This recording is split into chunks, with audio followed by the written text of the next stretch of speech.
ভাত খাওয়ার পর যে ৫টি কাজ করবেন না। আমরা কিন্তু সাধারণত কোনো চিন্তা ভাবনা না করে বা কোন সময় কোন কাজ করলে ভালো হবে বা কোন কাজ করলে ক্ষতি হবে সেটা নিয়ে একদমই ভাবি না। কিন্তু আপনি কি জানেন, সমস্ত কাজের একটা নিয়ম আছে, একটা সময় আছে। তেমনি আজকে আমরা আলোচনা করব ভাত খাবার পর কোন ৫টা কাজ একদমই করবেন না বা করা উচিত না। পৃথিবীতে অন্তত ৩০০ কোটি মানুষের প্রধান খাবার ভাত। চিকিৎসকরা স্বাস্থ্য রক্ষায় ভাত খাবার পর ৫টি কাজ করতে অনুৎসাহিত করেন বা মানা করেন।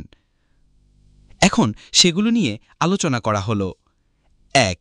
ভাত খাওয়ার ১ ঘন্টা আগে বা ১.৫ ঘন্টা পর ফল খাবেন। কেননা ভাত খাওয়ার পরপর কোনো ফল খেলে গ্যাস্ট্রিকের সমস্যা হতে পারে। ২.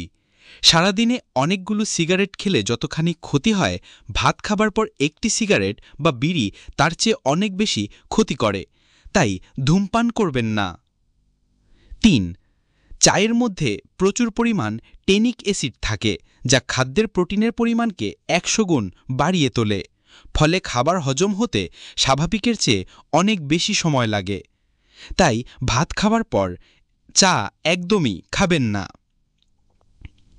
ভাত খাবার পর বেল্ট কিংবা প্যান্টের কোমর ঢিলা করবেন না।